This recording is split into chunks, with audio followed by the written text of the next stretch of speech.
안녕하십니까? 다시 화요 말씀 연구 시간이 다가왔습니다. 다 함께 기도드리고 시작하겠습니다.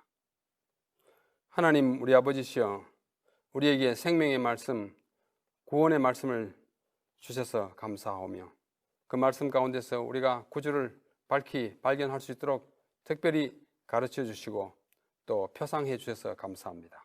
오늘은 또 모세라고 하는 한 위대한 인물을 통하여 우리 주님이 어떻게 그분의 생애에 수놓여 있는지를 함께 공부하고자 하오니 우리의 눈을 여시고 귀를 여셔서 그리고 우리의 마음을 열으셔서 우리가 이 말씀 받고 기쁨으로 우리 주님을 고대하게 하여 주시옵소서. 예수님의 이름으로 기도하옵나이다. 아멘. 오실 자의 표상, 구약의 그리스도, 오늘은 17번째 시간입니다.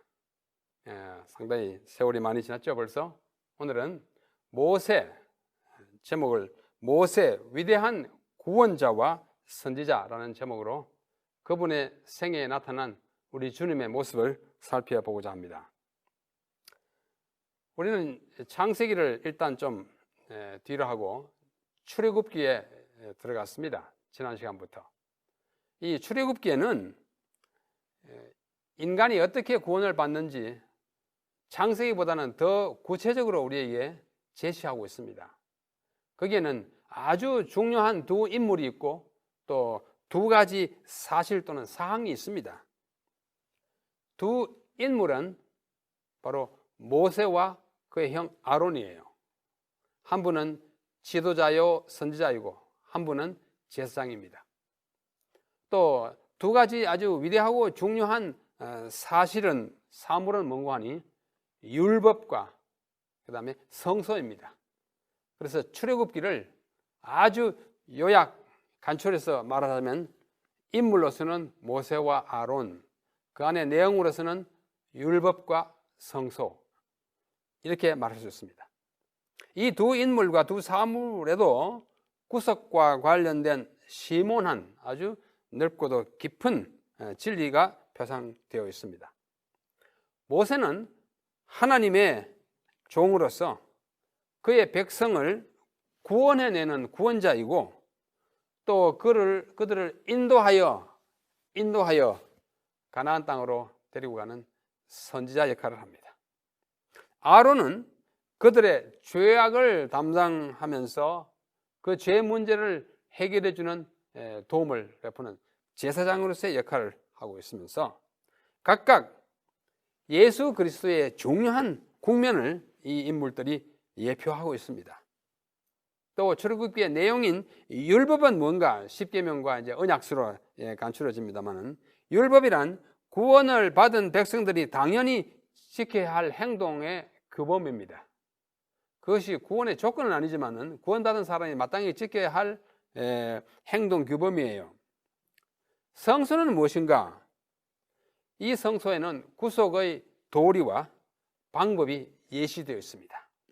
그리고 그것을 가르쳐주고 또 우리가 많이 행동으로서 실습하는 그 일을 직접 하는 곳이 바로 성소인 것입니다. 다시 말해서 하나님의 특별한 뜻과 또 명령이 계시되는 것이 바로 이 성소인 것입니다.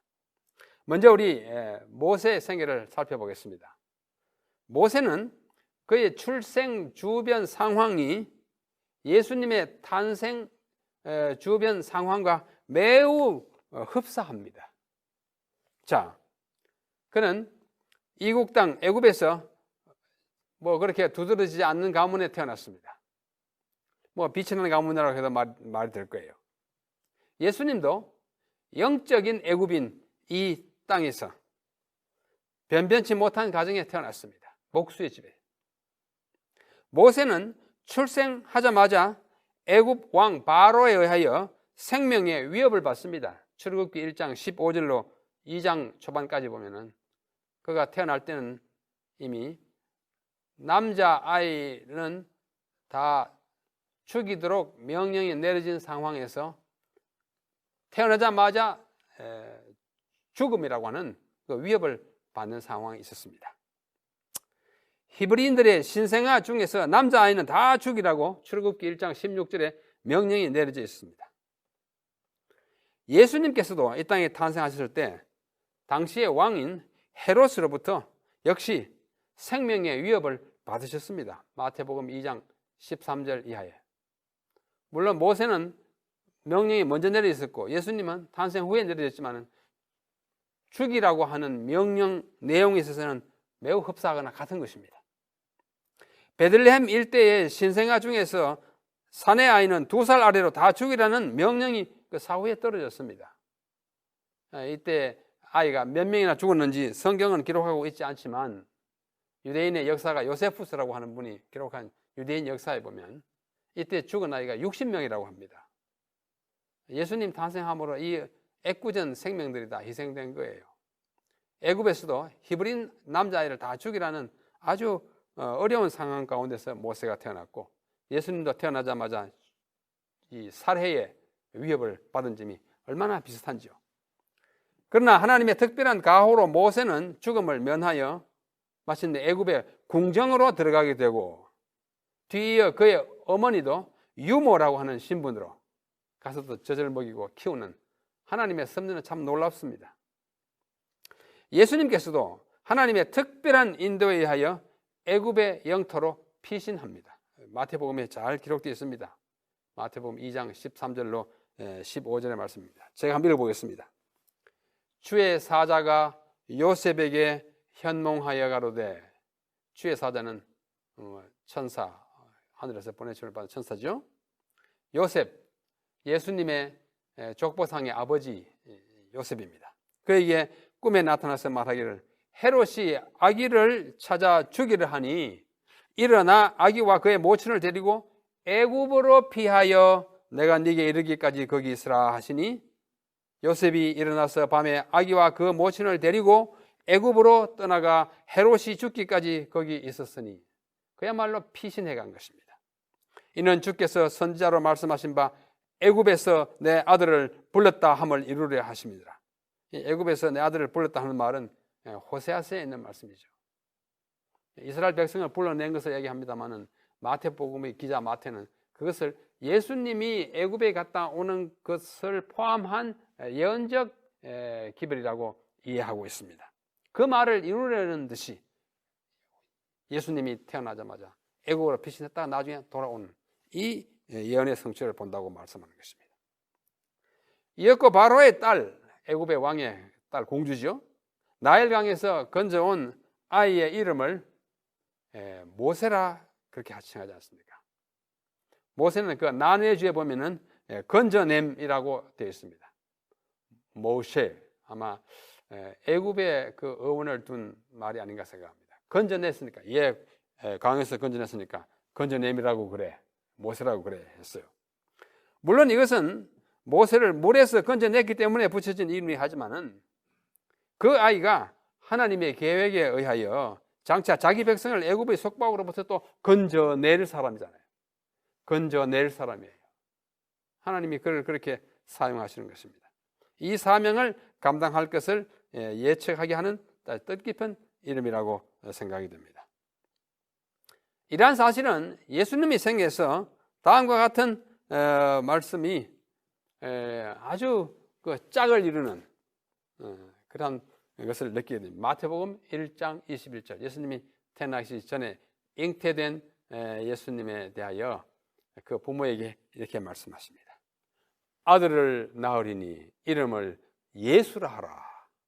이는 자기 백성을 그들의 죄에서 구원할 자이심이니라. 마태 1장 21절. 예수, 구원자, 모세, 구해진 자, 그러면서 또 구원할 자예요. 이름의 의미조차 그 상응을 이루는 예표와 실제적인 인물, 이 관계를 우리에게 보여줍니다.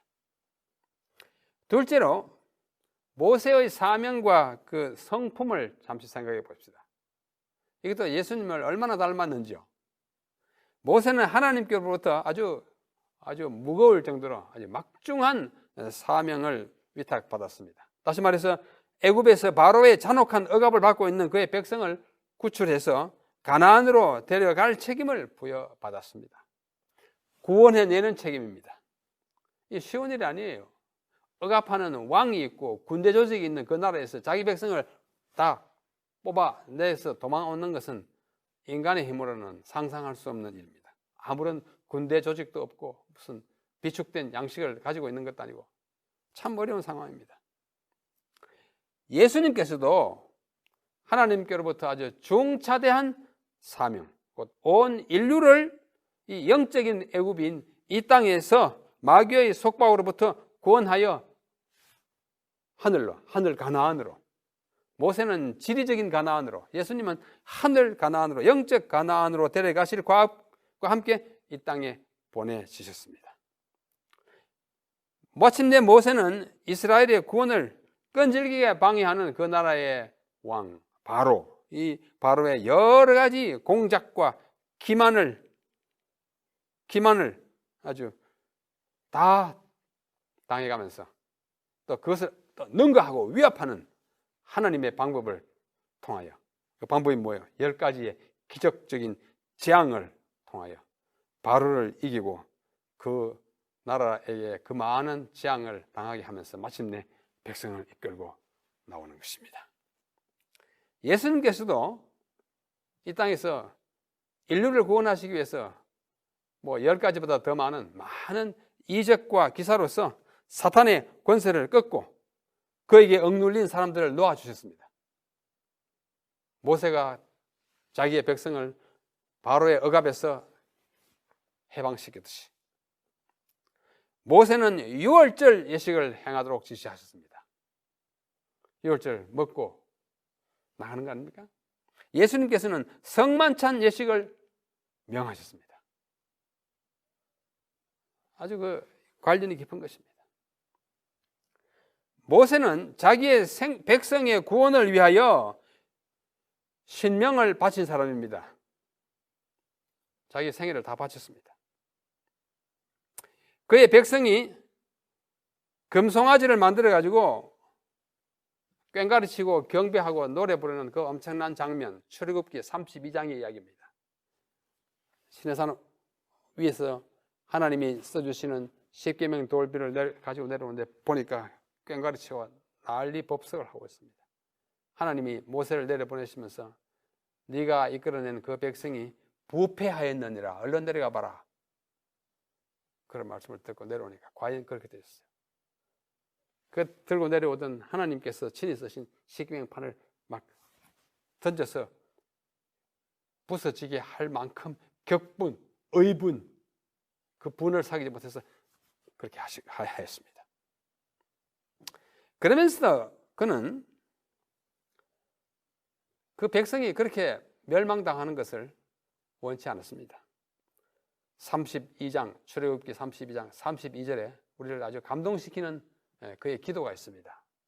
제가 읽어보겠습니다. 합의하시면 하나님이시여, 합의하시면 하나님의 뜻에 맞으시오며 이제 그들의 죄를 사하시옵소서. 여기서 우상숭배 저렇게 금송아지 만들어 놓고 애굽으로 가자 한다고 다 죽이지 마시옵소서. 그렇지 않사오면, 그들을 용서하지 못해서 다 죽게 한다면 원컨대 주의 기록하신 책에서 내 이름을 지워버려 주옵소서.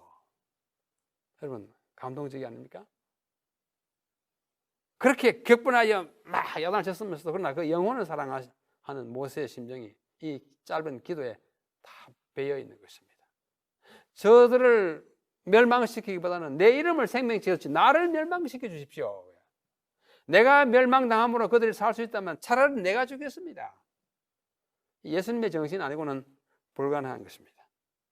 그는 무지한 백성의 죄를 용서해 달라고, 그리고 자기가 그들의 죄를 짊어지고 죽을 테니 그들을 살려달라고 탄원합니다. 여러분, 이 말씀을 듣는 순간 떠오르는 예수님의 말씀이 생각나죠?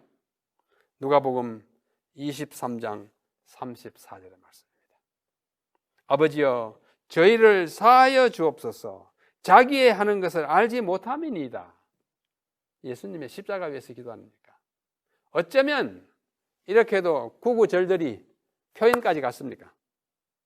모세는 그런 의미에서 우리 예수님의 아주 만극하고 아주 무한한 그 용서 또는 대신 죽을 각오가 되어 있는 희생의 선지자라는 점에 있어서 예수님의 그림자여 예수님을 가리키는 화살표인 것입니다. 마가복음 10장 45절에서 예수님이 또 말씀하십니다. 인자가 온 것은 섬김을 받으려 함이 아니요 오히려 섬기려 하고 또 나가서 자기 목숨을 많은 사람의 대속물로 주려 함이니라. 참 우리를 감동해서 정말 감업하게 하는 섬김을 받으러 온 거 아니고 섬기려 하고 자기 목숨을 많은 사람의 대속물로 주려 내가 죽어서 그들이 살게 하는 그런 속죄 제물이 되겠다고 말씀하십니다. 또 모세는 애굽 사람의 학수를 다 배워 그 말과 행사가 능한 사람이었다고 스데반이 하는 그 연설 가운데 사도행전 7장 22절에 말씀하고 있습니다.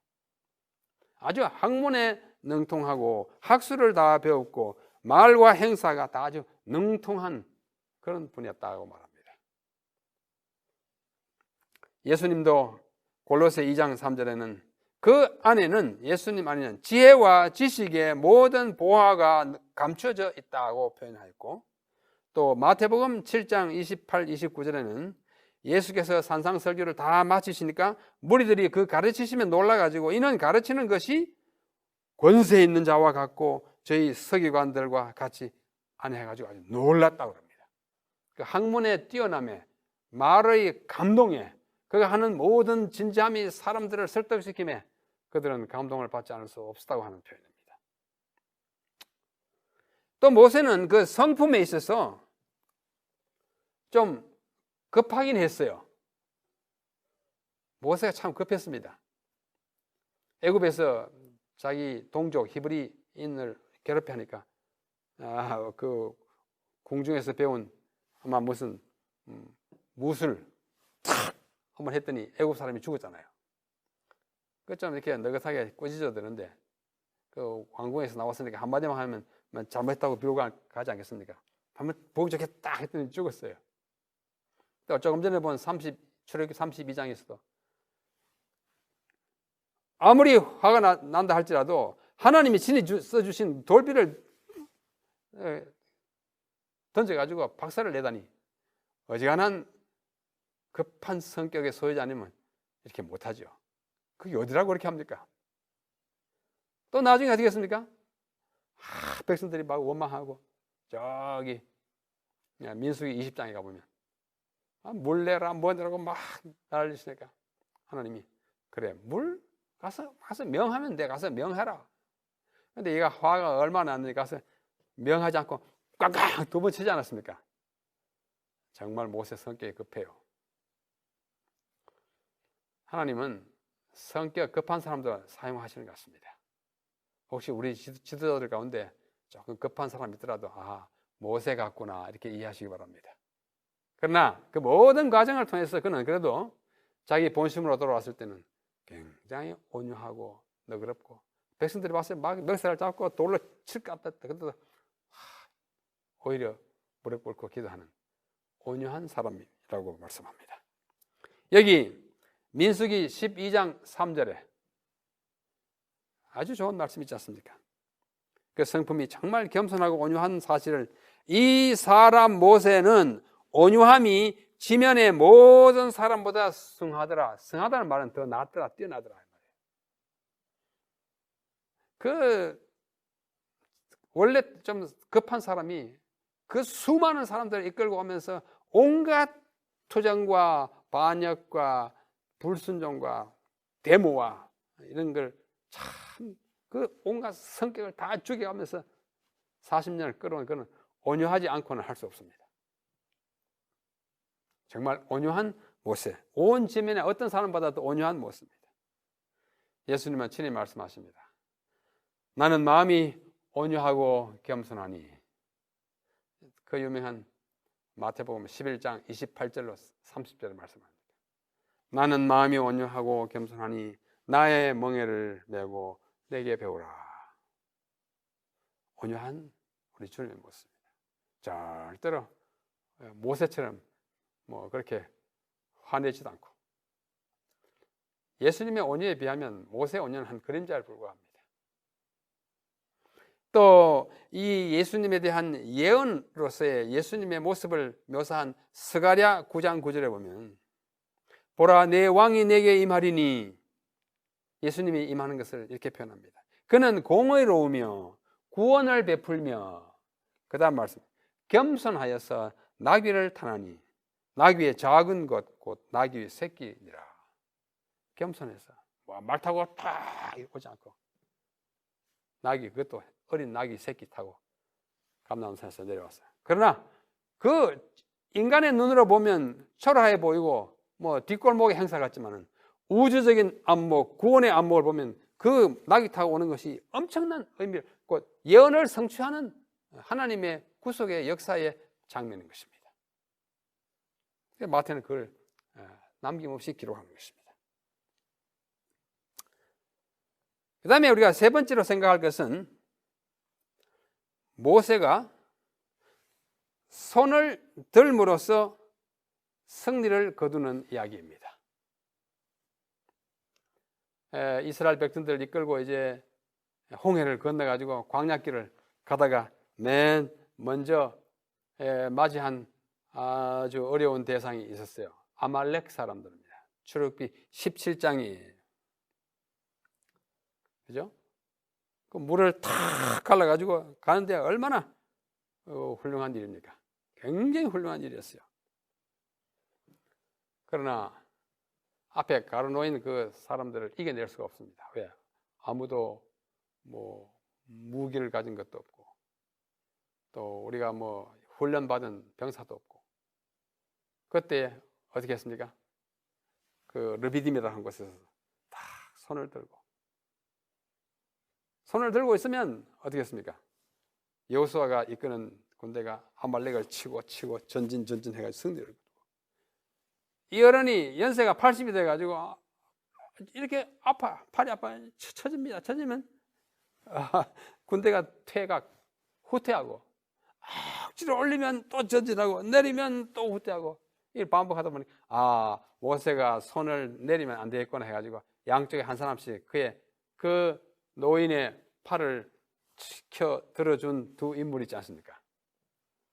하나는 그의 형 아론이고 하나는 훌입니다. 성경에는 명시되어 있지 않지만은 유대인들의 전설에 의하면 이 훌은 미리암의 남편이라고 합니다. 확인할 수는 없어요. 그러니까 친형님과 자형, 그죠? 두 사람이 있다. 미리암은 누님이잖아요. 그래서 해가 지도록 이 옆에서 받쳐두니까 내려오지 않죠. 여러분, 이 자세는 무슨 자세입니까? 무슨 자세예요? 예수님이 이 자세 아시죠? 십자가만이 원수의 세력을 끝까지 퇴격시키고 승리를 거둘 수 있는 자세, 사인인 것을 모세가 손을 든 모습으로, 예수님도 손을 들므로써 마귀를 끝까지 물리친 것입니다. 또 구약시대에 이 손 드는 모습은 기도하는 모습입니다.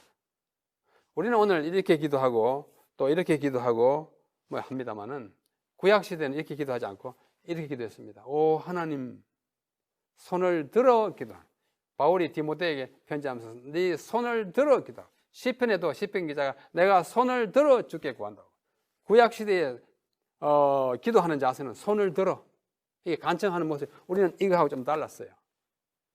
이렇게 오 하나님, 이런 자세로 십자가의 자세인 것입니다. 모세가 손을 들므로써 승리를 확정했듯이 예수님도 손을 들므로써 우리의 구원을 확정한 것입니다. 이 모든 일이 출애굽기 17장 9절로 12절에 잘 나타나 있습니다. 이 사건에서 아말렉은 또 하나의 사탄의 세력을 우리에게 보여줍니다. 또 아말렉은 그 조상의 족보를 거슬러 올라가면 다 아브라함쯤 가가지고 다 만나요. 아브라함의 자손들이 이쪽에 이방화돼 가지고 특별히 이스마엘 후손들이 나오지 않습니까? 결국은 한 친척들입니다. 우리가 구원을 받고자 할 때 가장 맹렬히 반대하는 사람이 가끔은 우리의 가족입니다. 친척입니다. 부모이기도 하고. 그런 것들을 우리 연상시켜줍니다. 하여튼 이스라엘 백성이 가나안 땅으로 가고자 하는 그 행진을 방해하는 세력은 다 사단의 세력입니다. 그러다가 손을 든 모세의 그 위력 앞에 그들은 다 엎어지고 다 패망을 당한 것입니다.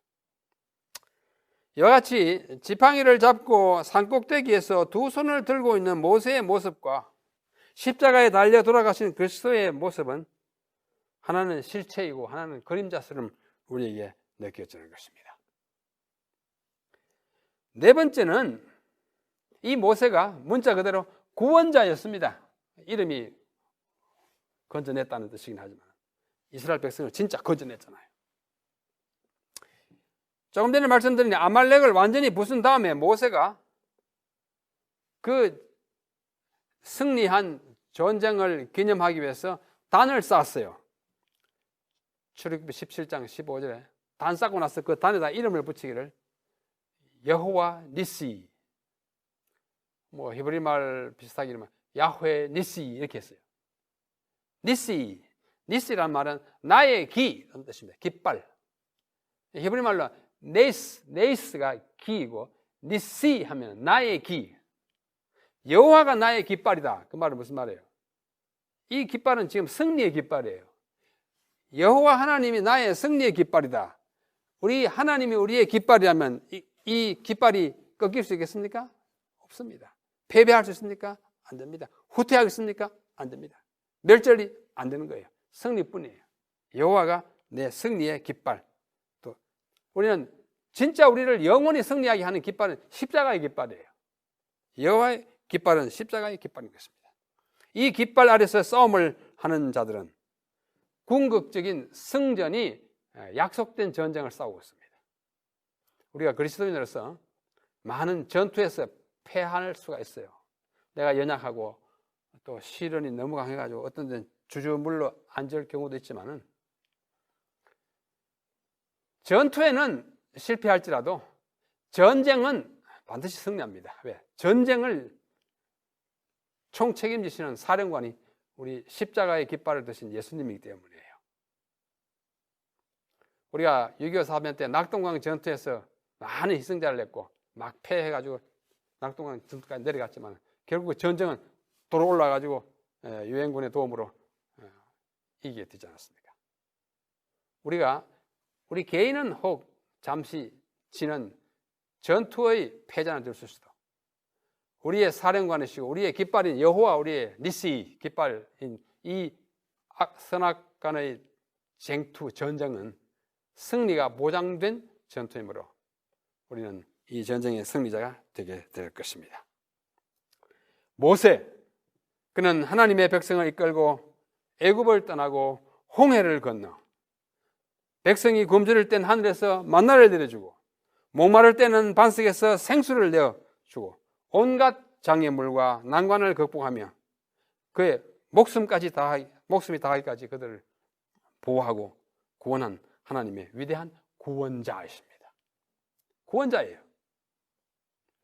그래서 이 모든 점에 있어서 부조와 선지자 330페이지와 480페이지 이 두 페이지는 화이트 선지자께서 아주 짧게 이렇게 말했습니다. 모세는 그리스도의 표상이었다. 영어로 하면 Moses was a type of Christ. 모세는 그리스도의 표상이었다. 두 번이나 똑같은 단어로 된 한 문장을 두 번 반복합니다. 330페이지와 480페이지. 우리 화이트 여사께서는 표상적인 인물로서 모세와 또 요셉 여러 인물에 대하여 꽤 깊은 관심을 가지셨고 그의 기록에 그와 같은 것을 자주 명시하셨습니다. 그래서 우리는 확신을 가지고 이들이 표상적 인물임을 다시 생각하게 되는 것입니다. 다섯 번째, 이 모세는 결혼을 하되 구스 여자를 취했습니다. 구스는 오늘날의 말로 아프리카의 이집트 바로 남쪽 동쪽에 있는 에티오피아입니다. 에티오피아. 구스인이 그 피부를, 표범이 그 반점을 없앨 수 있느냐? 그것이 가능하다면 악에 익숙한 너희들이 선을 행할 수 있으라. 예레미야에 있는 말씀이잖아요. 그래서 여기 구스는 바로 에티오피아인입니다.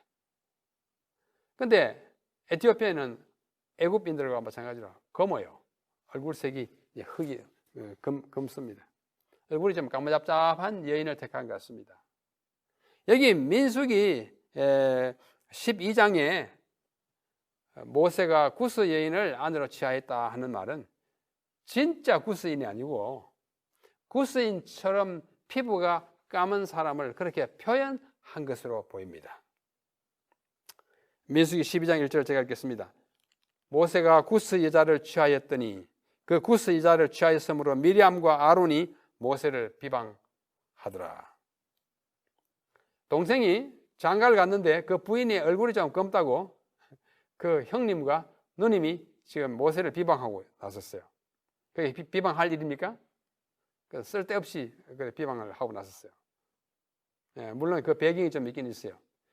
이 구스 여자를 취해가지고 살다가 하나님이 모세를 애굽으로 돌아보내가지고 그 형님과 누님을 만나서 누님과 형님 모세 삼남매가 트리오가 되어서 이스라엘 백성을 이끌고 나오지 않습니까? 그때까지 아론과 미리암은 자기 남동생의 부인 이 여자를 본 적이 없습니다. 그때는 사진도 없고 뭐 처음 보잖아요. 보니까 자기 동생의 민족의 위대한 지도자 이 구원자의 아내가 좀 멋있고 뭐 이럴 걸 좀 기대했는데 보니까 까무잡잡해서 뭐 이런 여자라고. 게다가 이제 지금까지는 형님하고 누님하고 같이 오니까 긴밀하게 의논을 했지 않았어. 이제는 가족을 만나니고 또 그 장인어른 있잖아요. 또 아들이 둘이 있고. 그러니까 밤에 잘 때도 가족과 함께 자게 되고 형과 누님은 조금 아무래도 보내는 시간이 적어지니까 화가 치민 거예요. 그래가지고 이런 투정을 하는 것입니다. 그런데 예언의 시는 우리에게 이런 말씀을 합니다. 부조와 선지자 383페이지입니다. 한번 들어보십시오. 참 재밌는 말씀이에요. 미리암은 불만의 정신에 휩싸여 하나님께서 특별히 지배하신 사건들 중에서 불평할 조건을 찾았다. 모세의 결혼은 그를 불쾌하게 만들었다. 즉 모세가 히브리 사람들 중에서 아내를 취하지 않고 다른 민족의 여인을 선택한 것은 그 여자의 가족과 민족적 자존심에 모욕을 주는 처사로 생각되었다. 왜 좀 까무잡잡한 이렇게 되겠어? 그럴 수밖에 없잖아요. 지금 모세는 애굽에 살다가 도망가가지고 미디안에 있는 여자를 만났으니까. 그래서 십보라는 교묘히 변장된 방법으로 멸시를 당하고 있어요. 십보라가 모세가 취한 아내예요. 부인 이름이 십보라. 십보라라고 하는 말은 히브리 말로 지포라인데 지포라는 새 또는 참새라는 뜻입니다. 이름이 새라는 의미를 가지고 있어요. 그 다음에 와이프인은 계속해서 말씀하기를 민수기 12장 1절을 인용하면서 구스 여자로 불렸지만 이 십보라가 모세의 아내는 십보라는 미디안 사람이었고 그리하여 아브라함의 후손이었다. 그 여자는 외모에 있어서 안색이 좀 검은 점에 있어서 히브리 사람들과 달라서 좀 까무잡잡했어요. 십보라는 비록 이스라엘 사람은 아니었으나 참 하나님을 경배하는 사람이었다. 그녀는 수줍어하고 내성적 기질을 가지고 또 온순하며 애정이 깊고 고통당하는 것을 볼 때는 마음이 아파했다. 이런 이유로 모세는 애굽으로 가는 도중에 그 여자가 미디안으로 돌아가는 것에 동의했어요. 왜? 가서 이제 지팡이 내리고 막 사람들이 죽는 모습을 보면 이 모세의 부인 십보라가 막 겁이 나가지고 어찌할 바를 모를 것 같아서 하나님 허락해가지고 두고 갔어요. 민족 구원의 이 대사를 지금 실천하러 가는데 가족을 데리고 가는 것은 어렵지 않습니까? 모세가 그렇게 잘생기지도 않고 피부가 검은 이방인 구스 여자 에티오피아인, 진짜는 에티오피아는 아닌데 검게 생겼기 때문에 그렇게 붙여진 이름이에요. 제가 어릴 때 살던 고향의 마을에 제 또래의 소년이 하나 있었는데 이 소년이 얼굴이 아주 까맸어요. 지금도 생각하면 어떻게 한국인이 저렇게 검을 수 있나 싶을 만큼 검었어요. 그래서 우리는 그때 어렸기 때문에 그런 말을 몰랐는데 어른들이 이 아이를 자꾸 놀리면서 야, 인도진이라는 말은 인도 사람이라는 말의 일본 말입니다. 우리는 인도인 해야 되는데 발음이 일본 말로 인도진이. 제 인도진 왔다 그래요. 그 아이가 늘 서러워했어요. 얼굴이 좀 깜빡하고 날 인도인이라니. 마찬가지로 이 모세의 부인 시보라가 얼굴 좀 검어가지고 저 구스 여자라고 이렇게 별명처럼 불려진 것입니다. 이와 같은 아내, 피부가 검은 이방인, 잘생기지도 못한 여자를 취한 것은 하나님께서 특별히 지배하신 사건들 중에 하나입니다. 아까 와이프님 그렇게 말씀했어요. 곧 그리스도의 구속적인 행위의 일면을 예표하는 것이라고 저는 생각합니다. 우리는 성경적 상징에 있어서 그리스도의 아내입니다. 교회는 우리 주님이 신랑이시고 그분의 아내인 것이 교회인, 우리가 그리스도의 아내예요. 우리 시보라보다 더 잘생긴 거 있습니까? 없습니다. 얼굴 희다고 다 되는 거 아니에요. 우리의 성품이 정말 구스인 같은 그런 검은 존재들 아닙니까? 구스인이 그 피부를, 표범이 그 반점을 변할 수 있느냐? 할 수 있을진데 악에 익숙한 너희도 선을 행할 수 있어요. 우리 속절없는 구스인이에요. 속절없는 검둥이에요. 누구처럼? 모세의 아내처럼. 그래서 모세는 그를 사랑해가지고 아내로 삼았어요. 우리 이 검둥이 같이, 영적으로 검둥이 같은 우리를 아내로 삼으시는 우리 주님 감사하지 않습니까? 우리의 신랑 예수님에게 늘 감사하는 마음으로 살아가야겠습니다. 우리는 피부를 희게 할 수 없는 숙명적인 검둥이, 곧 영적인 구스 사람이지만 우리 주님께서는 우리를 사랑하셔서 영원한 아내로 취해 주신 것입니다.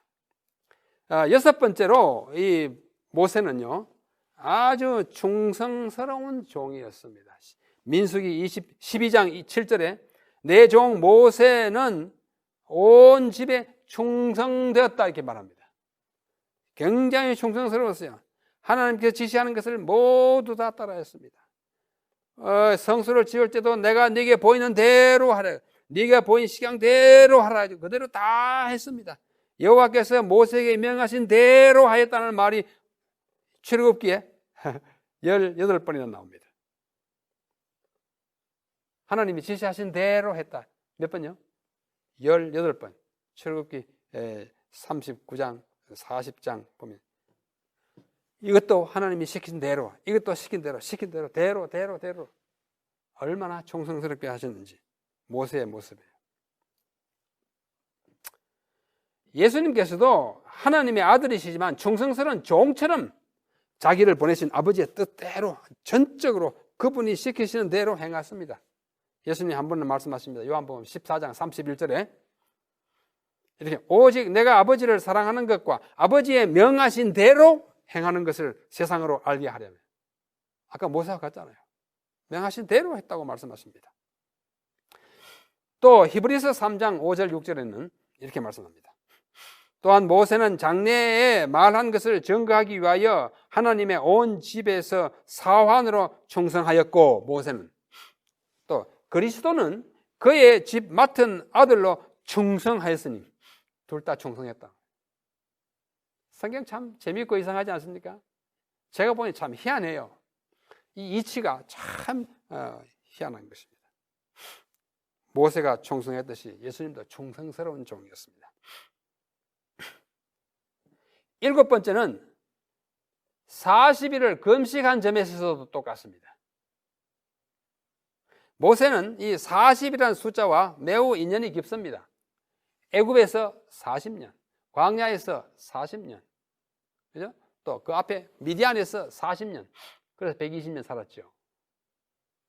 뿐만 아니라 시내산으로 올라갔을 때 금식을 40일씩 2번이나 했습니다. 처음에 40일 금식하고 돌비 바다가 대로 다 깨버렸기 때문에 또다시 올라가서 또 40일 금식 또 했어요. 이 지도자 모세로 하여금 40일이나 금식하게 만든 것은 전적으로 백성들 때문입니다.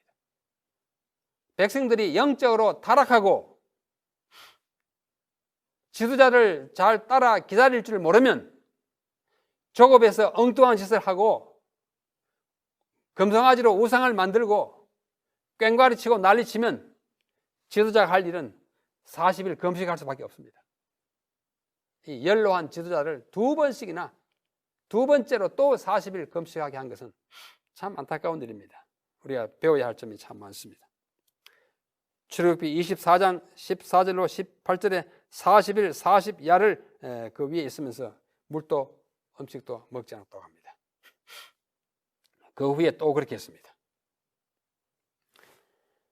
모세가 광야에서 보낸 시련의 40년과 시내산 위에서 두 차례나 금식하며 하나님께 보낸 40일은 그리스도께서 침례 직후에 광야에서 금식하시면서 시험 받으신 40일과 대조하지 않을 수 없습니다. 마태복음 4장 1절로 2절에 그때 예수께서 성령에 이끌려 마귀에게 시험을 받으러 광야에 가서 40일을 밤낮으로 금식하신 후에 굶주린 채로 시험을 받았어요. 모세는 이 점에 있어서도 예수님을 보여주는 인물입니다. 오늘 마지막으로 모세는 위대한 선지자라 일컬음을 받습니다. 신명기 18장의 15절과 18절에 보면 내가 너와 같은 선지자를 보내겠다 이렇게 말씀하십니다. 모세는 말하기를 앞으로 나와 같은 선지자를 보내주신데 그분이 메시아일 거래. 그때 이후로 이스라엘 백성들은 모세에게 약속한 그 선지자가 오는지를 아주 손꼽아 기다리고 어떤 선지자가 나타나면 그분이 그 선지자인가 보다. 그 선지자는 어디요? 신명기 18장 15절과 18절에 예언된 그 선지자인지를 궁금해했습니다. 이 선지자는 뭐예요? 하나님의 뜻을 전하는 사람이잖아요. 구약의 선지자 많지만은 하나님의 뜻을 가장 많이 아주 문서를 통해서 십계명과 여러 가지 법을 가장 많이 전달해 준 사람은 모세입니다. 선지자 중에 선지자는 모세예요. 이 선지자가 앞으로 오실 예수님을 가리키는 위대한 선지자인 것입니다. 예수님이 이 땅에 오셨을 때 어떻게 했습니까? 바로 선지자로. 선지자가 자기 고향에서 밖에 외에는 존경을 받지 않으면 없다 하면서 예수님이 자기를 선지자로 합니다. 침례 요한이 나타났을 때 네가 그 선지자냐? 요한복음 1장 21절에 네가 그 선지자냐? 무슨 선지자야? 신명기 18장에 있는 그 선지자냐? 요한이 너 아니라 나 뒤에 오는 분이 그 선지자인데 나는 그의 신들매를 풀기에도 감당하지 못한다 하면서 예수님을 가리킵니다. 예수님이 진짜 선지자입니다. 그 선지자입니다. 바로 그 선지자입니다. 하나님의 뜻을 가장 많이 전하고 정확하게 전한 선지자 예수님이세요. 이 모든 점에 있어서 우리 주님을 표상한 인물이 오늘의 모세입니다. 호세아 12장 13절에 이렇게 말씀하셨습니다. 여호와께서 선지자로 모세를 가리킵니다. 선지자로 이스라엘을 애굽에서 인도하여 내시며 선지자로 저를 보호하셨거늘. 여기 선지자의 책임이 두 가지 있어요. 이스라엘에서 구원해내는 구원자이고 그 다음에 저를 보호하는 보호자입니다. 마태복음 21장 예루살렘 입성할 때 무리가 가로되 갈릴리 나사렛에서 나온 선지자 예수라 했어요. 선지자 예수예요. 요한복음 6장 14절에 그 사람들이 예수의 행하신 표적을 보고 말하되 이는 참으로 세상에 오실 그 선지자라 하더라. 그 선지자 어떤 선지자예요? 모세를 통해서 너 같은 선지자 온다고 했던 그 선지자, 진짜 성취한 선지자 예수님이 온 것을 그들이 확인했습니다. 우리 사랑하는 존경하는 우리 재림 성도 여러분, 모세처럼 우리 주님이 이 땅에 오셔가지고 하나님의 뜻을 남김없이 증거하시고 가르치시고 가셨습니다. 이런 확실한 구주 선지자 예수님이 우리의 메시아라는 사실을 여러분 감사하지 않습니까? 여러분 확신을 가지시고 예수 이외에 다른 구원자가 없고 그보다 더 큰 선자가 없음을 인식하는 가운데 그분의 가르침을 하나님의 가르침으로 받으면서 날마다 승리하는 제자, 이 마지막 시대에 그의 분부를 받은 또 다른 작은 선지자들이 되어서 우리의 민족도 구원하고 많은 죽어가는 영혼들을 구원해드리는 구원자이자 선지자, 이 시대에 그러한 인물들이 다 되시기를 간절히 바라면서 오늘의 말씀을 줄이겠습니다. 감사합니다.